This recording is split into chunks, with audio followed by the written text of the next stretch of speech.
Hi అండి, just 5 మినిట్స్లో అయిపోయి స్నాక్ రెసిపీ అయితే మీతో షేర్ చేసుకోబోతున్నానండి. ఇది ఇన్స్టెంట్గా మనం ప్రిపేర్ చేసుకోవచ్చు అనమాట. ఇది స్నాక్కే కాదు, మార్నింగ్ బ్రేక్ఫాస్ట్లో కూడా చాలా పర్ఫెక్ట్గా ఉంటుందండి.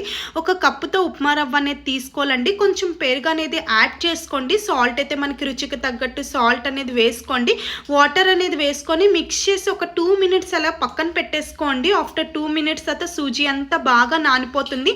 దీంట్లో కొంచెం ఆనియన్స్, పచ్చిమిర్చి, ఇంకా జీలకర్ర, ఆవాలు తాలింపు అయితే వేసుకోండి. ఒకవేళ బ్యాటర్ థిక్గా ఉందనుకోండి, కొంచెం వాటర్ అనేది వేసుకొని అయితే మిక్స్ చేసేసుకోండి. ఇంత లోపల పక్కనే పొంగనాలు ప్యాన్ అనేది పెట్టేసుకొని కొంచెం కొంచెం ఆయిల్ అనేది దీంట్లో వేసేసుకోండి. ఇంకా ఈ బ్యాటర్ అనేది కొంచెం కొంచెం ఒక్కొక్క దాంట్లో వేసుకొని ఒక 2 మినిట్స్ అలా ఫ్రై చేసేసుకోండి.